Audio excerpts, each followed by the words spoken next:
കഴിഞ്ഞ ക്ലാസ്സിലെ നമ്മള് ഈ ഊർജ നിലക്രമത്തിൽ സബ്ഷെല്ലുകളെ ക്രമീകരിക്കുന്നതിനെ കുറിച്ച് പറഞ്ഞു. അത് സബ്ഷെൽ ക്രമത്തിലേക്ക് മാറ്റുന്നതിനെ കുറിച്ച് പറഞ്ഞു തന്നു. ഇത് വളരെ പ്രധാനപ്പെട്ടതാണ്. ഇത് പഠിക്കണമെന്നുള്ള കാര്യം ഞാൻ വളരെ തർപ്പിച്ചു പറഞ്ഞു. പരീക്ഷയ്ക്കെല്ലാം വളരെ എപ്പോഴും മാറി മാറി ചോദിക്കുന്നതാണ്. വളരെ പ്രധാനപ്പെട്ടതായതുകൊണ്ട് ഇത് പഠിച്ചിരിക്കേണ്ടതാണ്, കാണാതെ തന്നെ പഠിക്കേണ്ടതാണ്. ഇനി ഇതിന് ഉദാഹരണം പറഞ്ഞു തരാം എന്ന് പറഞ്ഞുകൊണ്ടാണ് ഞാൻ ക്ലാസ് അവസാനിപ്പിച്ചത്. അപ്പൊ ഇതിനുള്ള ചില ഉദാഹരണങ്ങളാണ് ഞാനിപ്പോൾ ഇവിടെ പറയാൻ പോകുന്നത്. ആദ്യം നമുക്ക് ഏറ്റവും ചെറിയ അറ്റോമിക് നമ്പർ വരുന്ന ഒരു മൂലകം എടുക്കാം. ലിഥിയത്തിന്റെ അറ്റോമിക് നമ്പർ 3 ആണ്. ആ 3 നമ്മൾ എഴുതുമ്പോൾ എങ്ങനെ എഴുതണം? അറ്റോമിക് നമ്പർ 3, ലിഥിയത്തിന്റെ അറ്റോമിക് നമ്പർ 3, അതായത് ഇലക്ട്രോൺ 3 ഇലക്ട്രോൺ ഉണ്ട്. ആ 3 എഴുതുമ്പോൾ 1s2 2s1 ഇതാണ് ലിഥിയത്തിന്റെ ഇലക്ട്രോൺ വിന്യാസം. അപ്പോ ലിഥിയം എഴുതി കഴിഞ്ഞു. ഇനി സോഡിയം ഞാൻ എഴുതി കാണിക്കാൻ പോകുന്നതാണ്. സോഡിയം അപ്പൊ ലിഥിയത്തിന്റെ അറ്റോമിക് നമ്പർ 3 വരുന്നതിനാണ് ഇപ്പൊ നമ്മൾ എഴുതിയത്. അടുത്ത സോഡിയത്തിന് നോക്കുക. സോഡിയത്തിന്റെ അറ്റോമിക് നമ്പർ 11 ആണ്. സോഡിയത്തിന്റെ അറ്റോമിക് നമ്പർ 11. അത് എഴുതുന്നത് നോക്കുക. ആദ്യം 1s2 2s2 പിന്നീട് 2p6. ഇപ്പൊ 10 ആയി കഴിഞ്ഞു. 10 ഇലക്ട്രോൺ 2 2 2 4 6 4 10. ഇനി വരുന്നത് നോക്കുക. അടുത്തത് എഴുതേണ്ടത് ഒരെണ്ണം കൂടിയുണ്ട്. അത് 3s1 ഉണ്ടാവും. 3s1. അപ്പൊ സോഡിയത്തിന്റെ 11 ഇലക്ട്രോണുകൾ നമ്മളിവിടെ എഴുതി കഴിഞ്ഞു. സബ്ഷെൽ ക്രമത്തിൽ എഴുതി കഴിഞ്ഞു. ഇനി പൊട്ടാസ്യത്തിന്റെ അറ്റോമിക് നമ്പർ നോക്കുക. പൊട്ടാസ്യത്തിന്റെ അറ്റോമിക് നമ്പർ 19 ആണ്. പൊട്ടാസ്യത്തിന്റെ അറ്റോമിക് നമ്പർ 19. ഈ 19 നമ്മൾ എങ്ങനെയാണ് എഴുതുന്നത് നോക്കാം. 1s2 2s2 2p6 3s2 3p6 നോക്കാം. എത്രയും 2 4 10 12 18. ഇനി ഒരെണ്ണവും കൂടിയുണ്ട്. 3p കഴിഞ്ഞു കഴിഞ്ഞാൽ അടുത്തത് 3p കഴിഞ്ഞു കഴിഞ്ഞാൽ ഇതിലേക്കാണ് പോകുന്നത് 4s1. 3p കഴിഞ്ഞു കഴിഞ്ഞാൽ അടുത്തത് 4s1. അപ്പൊ പൊട്ടാസ്യത്തിന്റെ ഇലക്ട്രോൺ ക്രമീകരണം ഇപ്പൊ നമ്മൾ എഴുതി കഴിഞ്ഞു. ഊർജ്ജ നിലയെ അടിസ്ഥാനപ്പെടുത്തി സബ്ഷെൽ ക്രമത്തിലും അത് ശരി തന്നെയാണ്. അപ്പൊ സബ്ഷെൽ വലിയ ആറ്റങ്ങളുടെ കാര്യത്തിലാണ് ഊർജ്ജ നിലയെ അടിസ്ഥാനപ്പെടുത്തി എഴുതി കഴിഞ്ഞിട്ട് സബ്ഷെൽ ക്രമത്തിൽ നമ്മൾ ക്രമീകരിക്കേണ്ടി വരികയാണ്. ഇനി അടുത്ത നമുക്ക് വേറൊരു മൂലകം എടുക്കാം. വേറെ അറ്റോമിക് നമ്പർ കുറച്ചും കൂടി ഉയർന്ന ഒരു അംഗം എടുക്കാം. ഉയർന്ന ഒരു അംഗം എടുത്തു കഴിഞ്ഞാൽ നമുക്ക് വേണം നോക്കാം. നമുക്ക് 21 വരുന്നത് എഴുതുകയാണെങ്കിൽ atomic number 1s2 2s2 atomic number 21 വരുന്നതാണ് ഞാൻ എഴുതുന്നത്. അപ്പൊ 1s2 2s2 2p6 3s2 3p6 4s2 അപ്പൊ നോക്കാം. 10 20 ആയി. 4s കഴിഞ്ഞാൽ അടുത്തത് ഏതിലേക്കാണ് പോകേണ്ടത്? 3d യിൽ 1 വരുന്നു. അപ്പൊ ഇവിടെ 21 അറ്റോമിക് നമ്പർ 21 വരുന്നത് നമ്മൾ 3d യിൽ 1 വന്നപ്പോൾ അവസാനിച്ചു. ഇത് സ്കാൻഡിയത്തിന്റേതാണ്. അറ്റോമിക് നമ്പർ ഇത് സ്കാൻഡിയത്തിന്റേതാണ് ഞാൻ എഴുതിയിരിക്കുന്നത്. അപ്പൊ ഇങ്ങനെ നമുക്ക് ഈ ഊർജ നിലയെ അടിസ്ഥാനമാക്കി എഴുതിക്കഴിഞ്ഞാൽ അതിനുശേഷം നമുക്ക് ഇതിനെ സബ്ഷെൽ ക്രമത്തിൽ വീണ്ടും മാറ്റി എഴുതാവുന്നതാണ്. അപ്പൊ സബ്ഷെൽ ക്രമത്തിലേക്ക് മാറ്റുന്ന സമയത്ത് നമ്മൾ അറിയേണ്ട അല്ലെങ്കിൽ ശ്രദ്ധിക്കേണ്ട ഒരു കാര്യം ഇതാണ്. ആദ്യം 1s, പിന്നെ 2s, പിന്നെ 2p, പിന്നെ 3s, 3p കഴിഞ്ഞാൽ നമ്മൾ പിന്നീട് എഴുതേണ്ടത് 3d എഴുതി കഴിഞ്ഞിട്ട് വേണം നമ്മൾ 4s പോകാം. അത് സബ്ഷെൽ ക്രമത്തിൽ എഴുതുമ്പോൾ. എന്നാൽ ഊർജ്ജ നിലയെ അടിസ്ഥാനപ്പെടുത്തി എഴുതുമ്പോൾ നമ്മൾ ഈ ക്രമത്തിൽ എഴുതിയാൽ മതിയാകും. ഊർജ്ജ നിലയിൽ എഴുതിയതിനു ശേഷം വേണം നമ്മൾ അതിനെ സബ്ഷെൽ ക്രമത്തിലേക്ക് മാറ്റാൻ. ഇനി മറ്റൊന്ന് നോക്കാം. അറ്റോമിക് നമ്പർ നമ്മൾ കുറച്ചും കൂടി കൂടുതൽ വരുന്ന ഒരെണ്ണം നമുക്ക് എഴുതി നോക്കാം. അറ്റോമിക് നമ്പർ 30 വരുന്ന അല്ലെങ്കിൽ 35 വരുന്ന ഒരെണ്ണം നമുക്ക് എഴുതി നോക്കാം. അറ്റോമിക് നമ്പർ 35 വരുന്നത് നോക്കാം. അപ്പോ 1s2 2s2 2p6 3s2 3p6 കഴിഞ്ഞ് 4s2 കഴിഞ്ഞ് 3d ആണ്. അപ്പൊ ഇപ്പൊ എത്രയായിട്ടുണ്ട് നമുക്കൊന്ന് നോക്കാം. 2 4 10 12 18 20 20 10 30. ഇനി അടുത്തത് 5 എണ്ണം കൂടിയുണ്ട്. ആ 5 എണ്ണം ഏതിലേക്ക് പോകും? 4p5 പോകുന്നു. അപ്പൊ നമ്മളിപ്പോ 35 വരുന്നത് എഴുതി കഴിഞ്ഞു. അറ്റോമിക് നമ്പർ 35 വരുന്നത് എഴുതി കഴിഞ്ഞു. 2 4 10 20 30 35 അത് പിയിൽ അവസാനിച്ചു. അപ്പൊ ഇങ്ങനെ അറ്റോമിക് നമ്പർ എത്രയായാലും അത് മുഴുവൻ നമുക്ക് ഈ ക്രമത്തിൽ എഴുതാൻ സാധിക്കും. ഇപ്പൊ ഇവിടെ ഊർജ്ജ നിലയെ അടിസ്ഥാനപ്പെടുത്തിയാണ് ഞാൻ ഇവിടെ എഴുതിയിരിക്കുന്നത്. ഇത് ഷെൽ നമ്പർ ക്രമത്തിൽ സബ്ഷെൽ ക്രമത്തിൽ എഴുതുമ്പോൾ എങ്ങനെയാക്കി മാറ്റണം? ആദ്യം 1s എഴുതുക, പിന്നെ 2s എഴുതുക, 2p എഴുതുക. അത് കഴിഞ്ഞാൽ 3s 3p 3s 3p കഴിഞ്ഞാൽ പിന്നെ ഏതാണ് എഴുതേണ്ടത്? 3d എഴുതണം. സബ്ഷെൽ ക്രമത്തിലേക്ക് മാറ്റുമ്പോൾ 3d. അത് കഴിഞ്ഞ് 4s, പിന്നെ അത് കഴിഞ്ഞ് 4p ഈ ക്രമത്തിലേക്ക് മാറ്റണം. അപ്പൊ ഇത് ഇപ്പൊ ഞാൻ ഇവിടെ എഴുതിയിരിക്കുന്നത് ഊർജ്ജ നിലയെ അടിസ്ഥാനമാക്കിയാണ്. ഇതിനെ സബ്ഷെൽ ക്രമത്തിലേക്ക് മാറ്റുമ്പോൾ 1s2 2s2 2p6 3s2 3p5 3p6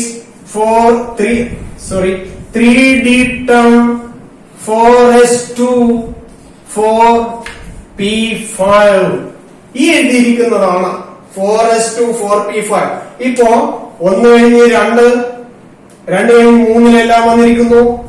അത് കഴിഞ്ഞിട്ട് 4 വന്നിരിക്കുന്നു. അപ്പോ ഇത് സബ്ഷെൽ ക്രമം. ആദ്യം എഴുതിയത് ഊർജ്ജ നിലയെ അടിസ്ഥാനപ്പെടുത്തിയുള്ള ക്രമം. അപ്പോ ഊർജ്ജ നിലയെ അടിസ്ഥാനപ്പെടുത്തിയുള്ള ക്രമം എഴുതി കഴിഞ്ഞാൽ അതിനെ നമുക്ക് ഏതിലേക്ക് മാറ്റാൻ സാധിക്കും? സബ്ഷെൽ ക്രമത്തിലുള്ള ക്രമത്തിലേക്ക് മാറ്റാൻ സാധിക്കും.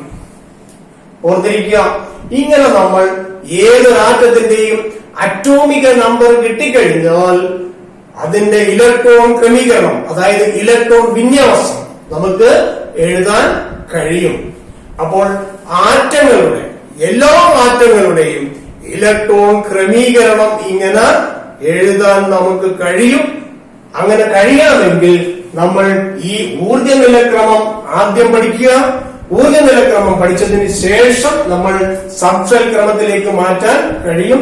അതുപയോഗിച്ച് നമുക്ക് എഴുതാൻ ഏതൊരാറ്റത്തിന്റെയും ഇലക്ട്രോൺ വിന്യാസം, അറ്റോമിക് നമ്പർ അറിഞ്ഞാൽ ഇലക്ട്രോൺ വിന്യാസം എഴുതാൻ കഴിയും. മറ്റൊരു കാര്യം കൂടി ഓർത്തിരിക്കുക, ഇങ്ങനെയൊക്കെ ആണെങ്കിലും നമ്മൾ അസാധാരണമായ ഇലക്ട്രോൺ ക്രമീകരണം കാണിക്കുന്ന 2 മൂലകങ്ങളുണ്ട്.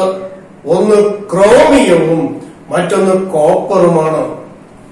അപ്പൊ ക്രോമിയത്തിന്റെയും കോപ്പറിന്റെയും ഇലക്ട്രോൺ ക്രമീകരണം അസാധാരണമാണ്. അതായത് ഇപ്പൊ നമ്മൾ എഴുതുന്ന രീതിയിൽ നിന്ന് ഒരല്പം വ്യത്യാസം നമ്മൾ അതിന്റെ കാര്യത്തിൽ ഓർത്തിരിക്കേണ്ടതാണ്.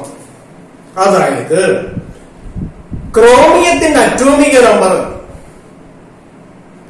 24, കോപ്പറിന്റെ അറ്റോമിക് നമ്പർ 29. അപ്പോ ക്രോമിയത്തിന്റെയും കോപ്പറിന്റെയും ഇലക്ട്രോൺ വിന്യാസം അസാധാരണമായതാണ്. ഓർത്തിരിക്കുക, ക്രോമിയവും കോപ്പറും അസാധാരണമായ ഇലക്ട്രോൺ വിന്യാസം കാണിക്കുന്ന 2 മൂലകങ്ങളാണ്. പരീക്ഷയിൽ ചോദിക്കുന്നതാണ്. അതിൽ ക്രോമിയത്തിന്റെ അറ്റോമിക് നമ്പർ 24, കോപ്പറിന്റെ അറ്റോമിക് നമ്പർ 29. ഇവരുടെ ഇലക്ട്രോൺ ക്രമീകരണം ഊർജ നിലയെ അടിസ്ഥാനമാക്കി നമുക്കൊന്ന് നോക്കുക. ക്രോമിയത്തിന്റെ 24, കോപ്പറിന്റെ 29 അറ്റോമിക നമ്പർ ഇവയാണ്. അപ്പൊ ഈ 24 നമ്മൾ ഈ രീതിയിൽ എഴുതിയാണെങ്കിൽ ഊർജ നിലയെ അടിസ്ഥാനമാക്കി നമുക്കൊന്ന് എഴുതി നോക്കാം. എങ്ങനെ വരും നോക്കാം. 1s2, 2s2, 2p6, 3s2, 3p6, 4s2, 3d4 എന്നാണ് നമുക്ക് കിട്ടുക. സബ്ഷെൽ ക്രമത്തിൽ എഴുതിയാൽ ഇങ്ങനെ ഊർജ നിലയെ അടിസ്ഥാനപ്പെടുത്തി എഴുതിയാൽ ഇങ്ങനെ കിട്ടുന്നത്. ഇനി ഇതിനെ നോക്കാം. ഇപ്പോ 2, 4, 10, 12, 18, 20, 24 ക്രോമിയത്തിന്റെ ഇലക്ട്രോൺ വിന്യാസം സബ്ഷെൽ ക്രമത്തിൽ നമ്മൾ എഴുതിയിരിക്കുക, ഊർജ നിലയെ അടിസ്ഥാനപ്പെടുത്തി എഴുതിയിരിക്കുകയാണ്. ഇത് സബ്ഷെൽ ക്രമത്തിലേക്ക് മാറ്റുമ്പോൾ എങ്ങനെ വരിക? നമ്മള് ഈ 3D ആദ്യം എഴുതിയതിനു ശേഷം 4s അവസാനമാക്കി എഴുതും. അത്രയാണ് സബ്ഷെൽ ക്രമത്തിൽ വരുന്ന മാറ്റം. ഇനി നിങ്ങളൊരു കാര്യം ഓർത്തിരിക്കുക. ഡിയിൽ പരമാവധി വരാവുന്ന ഇലക്ട്രോണുകളുടെ എണ്ണം 10 ആണ്. ഡിയിൽ 5 ഓർബിറ്റൽ ഉണ്ട്. പരമാവധി ഉൾക്കൊള്ളാവുന്ന ഇലക്ട്രോണുകളുടെ എണ്ണം 10 ആണ്. നിങ്ങൾ നേരത്തെ കഴിഞ്ഞ ക്ലാസ്സിൽ പഠിച്ചതാണ്. ഇവിടെ ഡിയിൽ 4 വന്നിട്ടുള്ളത്. അതായത് 10 വരുന്നത് 5 ഓർബിറ്റൽ ഉള്ളത് കൊണ്ടാണ്. ഓരോ ഓർബിറ്റലും 2 ഇലക്ട്രോൺ വെച്ചാണ് 10 വരുന്നത്. അപ്പൊ 5 ഓർബിറ്റലിൽ ഇവിടെ 4 ഓർബിറ്റലിൽ ഓരോന്ന് വന്നിട്ടുണ്ട്. അതായത് 5ലും ഓരോന്ന് വരികയാണെങ്കിൽ ആറ്റത്തിന് സ്ഥിരത കൂടും. അപ്പൊ ഡി ഓർബിറ്റലിൽ പൂർണ്ണമായി വന്നാലും അല്ലെങ്കിൽ അർദ്ധാവസ്ഥയിലാണെങ്കിലും ആറ്റത്തിന് സ്ഥിരത കൂടുതലായിരിക്കും. അപ്പോൾ ഈ അർദ്ധാവസ്ഥയിൽ അല്ല ഇതൊക്കെ വന്നിരിക്കുന്നത്. ഡിയിൽ 4 ഉണ്ട്. 5 ആണെങ്കിൽ അതിന് സ്ഥിരത കിട്ടും. അപ്പൊ ആ സ്ഥിരതയ്ക്ക് വേണ്ടി ഈ 4sൽ നിന്ന് ഒരു ഇലക്ട്രോൺ ഇതിലേക്ക് പോകുന്നു. 4s1, 3d5 എന്നാണ് യഥാർത്ഥത്തിൽ ക്രോമിയത്തിൽ സംഭവിച്ചിരിക്കുന്നത്. അപ്പൊ ക്രോമിയത്തിന്റെ അസാധാരണമായ ഇലക്ട്രോൺ വിന്യാസം അല്ലെങ്കിൽ ഇലക്ട്രോൺ ക്രമീകരണം എന്ന് പറയുന്നത് ഈ 4s2 അല്ല, 3d4 അല്ല, പിന്നെ എങ്ങനെയാണ്? 4s1, 3d5 ആണ്. ഇങ്ങനെ വരുന്നതിലൂടെ അതിന്റെ ഡി ഓർബിറ്റൽ അർദ്ധാവസ്ഥ കൈവരിച്ചിരിക്കുന്നു. ആറ്റത്തിന് കൂടുതൽ സ്ഥിരത കിട്ടിയിരിക്കുന്നു. അപ്പോ ക്രോമിയത്തിൽ ഡി ഓർബിറ്റൽ അർദ്ധാവസ്ഥ കൈവരിക്കുന്നതിന് വേണ്ടി 4sൽ നിന്ന് ഒരു ഇലക്ട്രോൺ ഡിയിലേക്ക് പോയിരിക്കുന്നു. അപ്പൊ അതിന് കൂടുതൽ സ്റ്റെബിലിറ്റി കിട്ടുന്നു ആറ്റത്തിന്. ആ സ്റ്റെബിലിറ്റിക്ക് വേണ്ടിയാണ് ഇങ്ങനെ അസാധാരണമായ ഇലക്ട്രോൺ ക്രമീകരണത്തിൽ സംഭവിച്ചിരിക്കുന്നത്. ഇനി ഇത് സബ്ഷെൽ ക്രമത്തിലേക്ക് മാറ്റം നിങ്ങൾക്ക് അറിയാം. എങ്ങനെ എഴുതണം? 1s2, 2s2, 2p6, 3s2, 3p6, 3d5, 4s1. ഇപ്പോൾ ഞാൻ എഴുതിയത് സബ്ഷെൽ ക്രമത്തിലാണ്. ഇനി നേരത്തെ എഴുതിയതോ ഊർജ നിലയെ അടിസ്ഥാനമാക്കിയാണ്. അപ്പോൾ നിങ്ങൾ ഓർത്തിരിക്കേണ്ടത് ക്രോമിയത്തിൽ അസാധാരണമായ ഇലക്ട്രോൺ ക്രമീകരണമുണ്ട്. ഡി സബ്ഷെല്ലിൽ അർദ്ധാവസ്ഥ കൈവരിക്കുന്നതിന് വേണ്ടി 4sൽ നിന്ന് ഒരെണ്ണം 3dയിലേക്ക് പോയിരിക്കുന്നു. അങ്ങനെ 3d5 ആയിരിക്കുന്നു. ഇനി അടുത്ത നമുക്ക് കോപ്പറിന്റെ കാര്യം ഒന്ന് നോക്കാം. അവിടെ നമുക്ക് കോപ്പർ ഊർജ നിലയെ അടിസ്ഥാനമാക്കി ഞാൻ കോപ്പറിന്റെ എഴുതാൻ പോകുന്നു. ശ്രദ്ധിച്ചുള്ള 1s2, 2s2, 2p6, 3s2, 3p6, 3d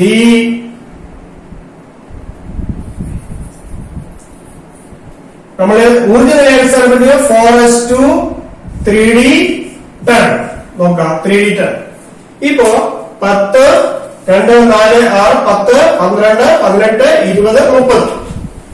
sorry, ഇവിടെ 9 വരുള്ളൂ. 3d9. അപ്പൊ ഇവിടെ നോക്കാം. 1s2 2s2 1s2 2s2 2p6 3s2 3p6 4s2 3d9 ഇപ്പൊ 29 കേട്ടോ. അപ്പോൾ ഡിയിൽ ഊർജ്ജ നിലയെ അടിസ്ഥാനപ്പെടുത്തിയിരുന്നപ്പോൾ ഡിയിൽ വന്നിരിക്കുന്നത് 9 ആണ്. ഈ 9 ഒരെണ്ണത്തിന്റെ കുറവുണ്ട്. ഡിയിൽ മൊത്തം വരാവുന്നത് ആകെ വരാവുന്നത് 10 ആണ്. പക്ഷെ ഒരെണ്ണത്തിന്റെ കുറവ്. ആ 10 വന്നു കഴിഞ്ഞാൽ ആറ്റത്തിന് കൂടുതൽ സ്ഥിരത കിട്ടും, പൂർണ്ണാവസ്ഥയിലേക്ക് എത്തും. അപ്പൊ ഡി ഓർബിറ്റൽ പൂർണ്ണാവസ്ഥ കൈവരിക്കുന്നതിന് വേണ്ടി ഇവിടെ 4s നിന്ന് ഒരു ഇലക്ട്രോൺ ഡിയിലേക്ക് പോയി. അങ്ങനെ ഒരു മാറ്റം സംഭവിച്ചു.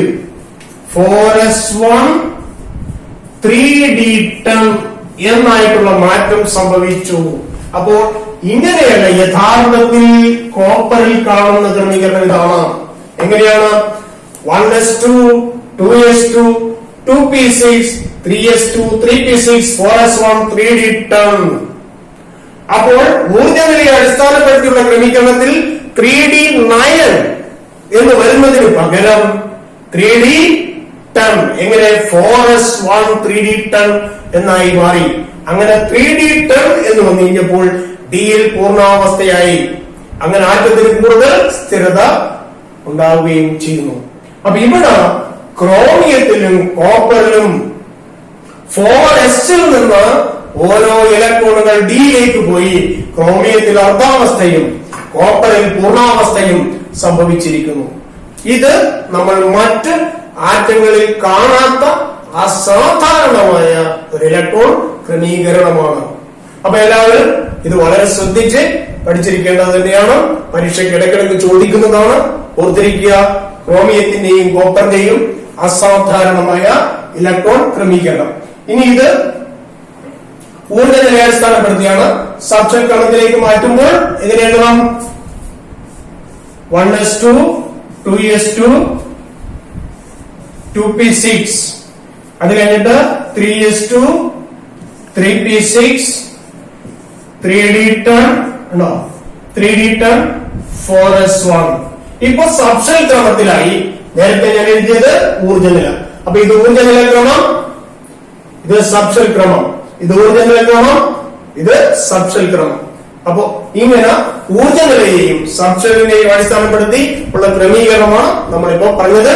അതിൽ നമ്മൾ ആ ക്രമീകരണം പഠിക്കുന്നതോടൊപ്പം തന്നെ നമ്മൾ കോപ്പറിലും ക്രോമിയത്തിലും കാണപ്പെടുന്ന അസാധാരണമായ ഇലക്ട്രോൺ ക്രമീകരണം പ്രത്യേകിച്ച് ഓർത്തിരിക്കുക. എല്ലാവരും ഇത് വളരെ പ്രധാനപ്പെട്ട ഒരു കാര്യമാണെന്ന് മനസ്സിൽ വെച്ച് അതേ രീതിയിൽ അതേ കാര്യം ഉൾക്കൊണ്ടുകൊണ്ട് പഠിക്കുക. ഇത്രയും ഞാൻ നിങ്ങളോട് ഇപ്പൊ തൽക്കാലം പറയാമോ. ഇനി നമുക്ക് ചില ആറ്റങ്ങളുടെ ഇലക്ട്രോൺ ക്രമീകരണം ചിലപ്പോൾ എസിൽ അവസാനിക്കുന്നുണ്ട്, ചിലത് പിയിൽ അവസാനിക്കുന്നുണ്ട്, ചില ഡിയിൽ അവസാനിക്കുന്നുണ്ട്, ചില എഫിൽ അവസാനിക്കും. അപ്പോൾ ആ ഇലക്ട്രോൺ ക്രമീകരണത്തിന് പീരിയോഡിക് ടേബിളുമായിട്ടുള്ള ബന്ധം ഉണ്ട്. ആ ബന്ധത്തെ കുറിച്ചാണ് ഇനി നമുക്ക് പഠിക്കാനുള്ളത്. അപ്പൊ പീരിയോഡിക് ടേബിളും ആറ്റത്തിന്റെ ഇലക്ട്രോൺ ക്രമീകരണവും തമ്മിലുള്ള ബന്ധം ഇവിടെ വെച്ച് തുടങ്ങുകയാണ്. അപ്പൊ അതാണ് ഞാൻ നിങ്ങൾക്ക് അടുത്ത ക്ലാസ്സിൽ പറഞ്ഞു തരാൻ പോകുന്നത്. അതുവരെ നിങ്ങൾ ഇത് നല്ലവണ്ണം പഠിച്ചിരിക്കുക. ഇത്രയുമാണ് എനിക്കിപ്പോ തൽക്കാലം നിങ്ങളോട് പറയാം. ഇത് പറഞ്ഞുകൊണ്ട് നമ്മൾ തൽക്കാലം ഒന്ന് നിർത്തുകയാണ്. വീണ്ടും നമുക്ക് കാണാം.